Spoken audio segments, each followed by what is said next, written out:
വലിയൊരു ദുരന്തത്തിന് ശേഷം ഭിന്നമായി കിടന്ന ഗാർഡനെ റീസെറ്റ് ചെയ്തതാണ് ഇപ്പം നിങ്ങൾ കാണുന്നത്.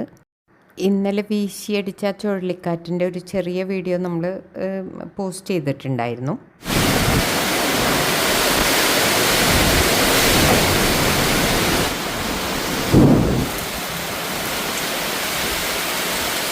ഈ കാറ്റ് നമ്മളുടെ ഗാർഡനെ തകർത്ത് കളഞ്ഞു എന്ന് വേണമെങ്കിൽ പറയാം.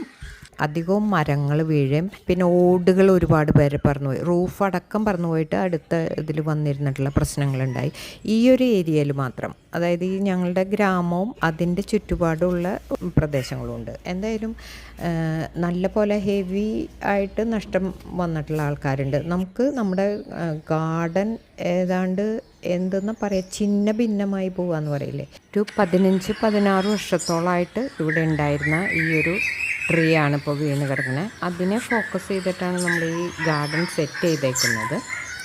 ഞാൻ ഈ വീഡിയോയിലൂടെ പറയാൻ ഉദ്ദേശിക്കുന്നത് എത്ര മാത്രമേ ഉള്ളൂ. നാഷണൽ കലാമിറ്റീസ് അല്ലെങ്കിൽ പ്രകൃതി ദുരന്തങ്ങളൊക്കെ ഉണ്ടാവുമ്പോഴുണ്ടല്ലോ, നമ്മൾ സാധാരണ സംസാരിക്കുന്ന ഒരു വിഷയമുണ്ട്. ഇതിനി എത്ര നാൾ കഴിഞ്ഞിട്ടാണ് ഇതിൻ്റെ ബാക്ക് ടു നോർമലിലേക്ക് എത്തുക, ഇതിൻ്റെ പൂർവാവസ്ഥയിലേക്ക് ഫങ്ഷനിങ് മോഡലിലേക്ക് എത്തുന്നത് എത്ര സമയമെടുക്കും.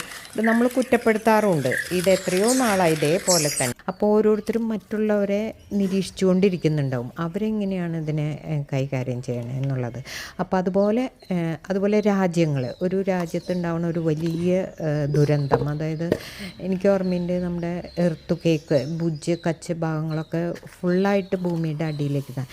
ലോകരാഷ്ട്രങ്ങളൊക്കെ വാച്ച് ചെയ്യേണ്ടത് എന്താണെന്നറിയോ, ഇവരെത്ര പെട്ടെന്ന് ബാക്ക് ടു നോർമലിലേക്ക് ആവും എന്നുള്ളതാണ് അവർ വാച്ച് ചെയ്തുകൊണ്ടിരിക്കുക. ഒരു രാജ്യത്തിൻ്റെ പുരോഗതി വിലയിരുത്തപ്പെടുന്നത് ഒരു ദുരന്തത്തിന് ശേഷം എത്ര വേഗത്തിൽ അവർ പൂർവാവസ്ഥ പുനഃസ്ഥാപിച്ചു എന്ന പരിശോധനയിലൂടെയാണ്. ഇത് നിങ്ങളെ കാണിക്കാൻ കാരണം എന്താണെന്ന് വെച്ച് കഴിഞ്ഞാൽ, ഒരു 7 മണിക്ക് ഇന്നലെ, അതായത് തലേദിവസം നൈറ്റ് 7 മണിക്ക് സ്റ്റാർട്ട് ചെയ്തിട്ടുള്ള കാറ്റും മഴയും ഒരു 2 മണിക്കൂറോളം നല്ല പോലെ ദുരിതം വിതച്ചുകൊണ്ട് കടന്നുപോയി.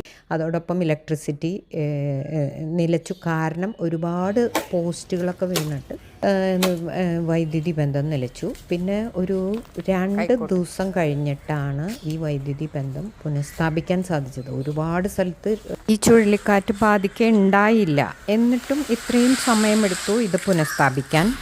അപ്പോൾ ഈ 2 അല്ലെങ്കിൽ 3 ദിവസമൊക്കെ വൈദ്യുതി വിച്ഛേദിക്കപ്പെടുക എന്ന് വെച്ച് കഴിഞ്ഞാൽ നിങ്ങൾ ആലോചിക്കണം, ആ രാജ്യത്തിൻ്റെ പുരോഗതി അല്ലെങ്കിൽ ആ പ്രദേശത്തിൻ്റെ പുരോഗതി എങ്ങനെയാണ് ആൾക്കാർ കാൽക്കുലേറ്റ് ചെയ്യാമെന്ന് മനസ്സിലായി കാണില്ലേ. അപ്പോൾ അതുപോലെ തന്നെ വീടുകളുടെ കാര്യം. അപ്പം നമ്മൾ സത്യം പറഞ്ഞു കഴിഞ്ഞാൽ മോർണിംഗ് വാതിൽ തുറന്ന് പുറത്തേക്ക് വന്നിട്ട് നമ്മൾ കണ്ട കാഴ്ചകൾ ഹൃദയഭേദകം തന്നെയായിരുന്നു. പക്ഷേ നമ്മൾ ഇപ്പുറത്തേക്കൊന്നും നോക്കാണ്ട് വേഗം തന്നെ നമ്മൾ 2 പണിക്കാർക്ക്, അങ്ങനത്തെ സെൻറ്റേഴ്സ് ഉണ്ട്, അവിടെ പോയി അവരെ പിക്ക് ചെയ്ത് വന്നിട്ട് നമ്മളും കൂടി ചേർന്നിട്ട് ഒരു ഹാഫ് ഡേ കൊണ്ട് നമ്മൾ ക്ലിയർ ചെയ്തിട്ട ഭാഗങ്ങളാണ് കാണുന്നത്. ഇതെല്ലാം പുനഃസ്ഥാപിച്ചു. പിന്നെ നമുക്കൊരു നാച്ചുറലി നമ്മൾ ഈ ഗാർഡനിൽ ചെയ്തിട്ടുള്ള എല്ലാ കാര്യങ്ങളും പെട്ടെന്നൊരു മഴയോ വെള്ളമോ അല്ലെങ്കിൽ കാറ്റൊക്കെ വരുമ്പോൾ അത് ചെടികളെ യാതൊരു തരത്തിലും ബാധിക്കാത്ത വിധത്തിലൊക്കെ തന്നെയായിരുന്നു. പക്ഷേ ഇപ്രാവശ്യം നമ്മൾ ട്രിം ചെയ്തപ്പം ചില മരങ്ങളൊക്കെ നല്ലപോലെ ട്രിം ചെയ്യേണ്ടതുണ്ടായിരുന്നു. കാരണം 20 അടിക്ക് മീതെ കടന്നുപോയ കാറ്റാണ് നാശം വിതച്ചതെന്നാണ് പറയണത്. മരങ്ങളൊക്കെ ഒരു 20 അടിക്ക് മീതെ വെച്ച് കട്ട് ചെയ്ത് ട്രിം ചെയ്ത് നിർത്തേണ്ടതായിരുന്നു. പക്ഷെ നമുക്കൊരു ഇപ്രാവശ്യം ചില കാരണങ്ങൾ കൊണ്ട് നമ്മളുടെ ട്രിമ്മിങ് അങ്ങോട്ട് പെർഫെക്റ്റ് ആയില്ല. അതും നമ്മളുടെ ഈ ഗാർഡൻ്റെ ഉള്ളിൽ ചില മരങ്ങൾക്കും ഒക്കെ കുഴപ്പം വരാനായിട്ട് അതൊരു കാരണമായിട്ടുണ്ടായിരുന്നു. ഞാൻ പറഞ്ഞു വരുന്നത്, നമ്മൾ എല്ലാത്തിനും നല്ല പ്രിപ്പയർഡ് ആയിരിക്കണം. ചില മുൻകരുതലുകൾ എടുക്കേണ്ടതുണ്ട്. അതേസമയം തന്നെ കഴിഞ്ഞിട്ട് നമ്മൾ ചെയ്യേണ്ട കുറേ കാര്യങ്ങളുണ്ട്. അത് നമ്മൾ മനസ്സിലാക്കി കാൽക്കുലേറ്റ് ചെയ്തതുകൊണ്ട് നമുക്കൊരു ഹാഫ് ഡേ കഴിഞ്ഞപ്പോഴേക്കും നമ്മളുടെ ഗാർഡൻ ബാക്ക് ടു നോർമലായി. ഈ ഒരു ബോഗൻവില്ല നിന്നിരുന്ന സ്ഥാനത്ത് ആ ഒരു വലിയ മരം ഒരു 17-18 വർഷമായിട്ട് അവിടെ ഉണ്ടായിരുന്നത്. അപ്പോൾ ഇത് അത് ക്ലിയർ ചെയ്തു. അത് ക്ലിയർ ചെയ്തതിന് ശേഷം നമ്മൾ ഇത്രയും എല്ലാം സെറ്റപ്പ് ചെയ്തെടുത്തിട്ടുള്ള ഒരു പിക്കാണ്. ആ മരം അവിടെ ഉണ്ടായിരുന്നോ, അതാണ് നമ്മുടെ ഫോക്കൽ പോയിൻ്റ് ആയിരുന്നതെന്നൊന്നും തോന്നാത്ത വിധത്തിൽ നമ്മുടെ ഗാർഡനെ മാറ്റിയെടുത്തു. അത് നിങ്ങൾക്കൊന്ന് കാണിക്കാം എന്ന് വിചാരിച്ചു. പിന്നീട് വന്ന പലരും, നമ്മുടെ ആ ഷോർട്ട് വീഡിയോ കണ്ട പലരും തന്നെ നമ്മളെ അഭിനന്ദിക്കുകയുണ്ടായി. അതിനേക്കാൾ ഉപരിയായിട്ട് നമ്മൾ ഗാർഡനിങ് ചെയ്യുന്നത് അല്ലെങ്കിൽ പെറ്റ്സിനെ വളർത്തുന്നത്, ഇതൊക്കെ നമ്മുടെ മാനസികാരോഗ്യത്തെ മെച്ചപ്പെടുത്തുമെന്ന് പറയും. പക്ഷേ ഇതിനൊരു നെഗറ്റീവ് സൈഡ് കൂടിയുണ്ട്, അല്ലെങ്കിൽ ഓപ്പോസിറ്റ് സൈഡ് കൂടിയുണ്ട്. അതായത് നമ്മൾക്ക് ശരിയായ അറിവുകളും ഒന്നുമില്ലാതെ വളർത്തുന്ന ഒരു ഗാർഡൻ ചിലപ്പോൾ മാനസിക പ്രശ്നങ്ങൾക്ക് തന്നെ കാരണമാവാറുണ്ട്.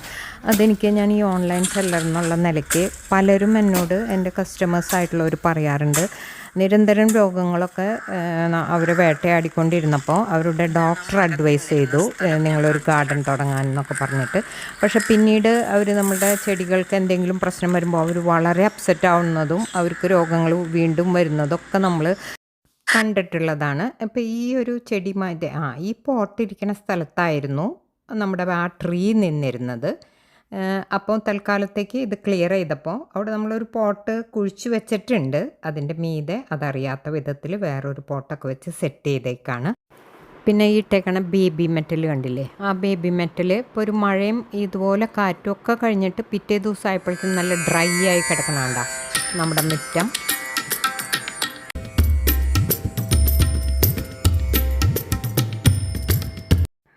അതുപോലെ തന്നെ മുറ്റത്ത് പാവിയിരിക്കുന്ന ഗ്രാനൈറ്റ് ടൈല്, അതുപോലെ അതിൻ്റെ ജോയിൻസിലിട്ടിരിക്കുന്ന പുല്ല്, ഇതൊക്കെ വളരെ യൂസർ ഫ്രണ്ട്ലി ആയിട്ടുള്ള സാധനങ്ങളാണ്.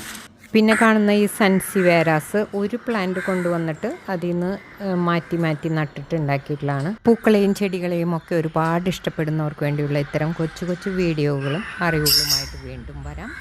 നമ്മുടെ ഓൺലൈൻ സെല്ലിങ്ങിനായിട്ടുള്ള വാട്സപ്പ് ഗ്രൂപ്പിൻ്റെ ലിങ്ക് താഴെ കൊടുക്കുന്നുണ്ട്. ഇഷ്ടപ്പെട്ടാലൊന്ന് ലൈക്ക് ചെയ്യുക, ഇഷ്ടപ്പെടുന്നവർക്കൊന്ന് ഷെയർ ചെയ്ത് കൊടുക്കുക. Thank you.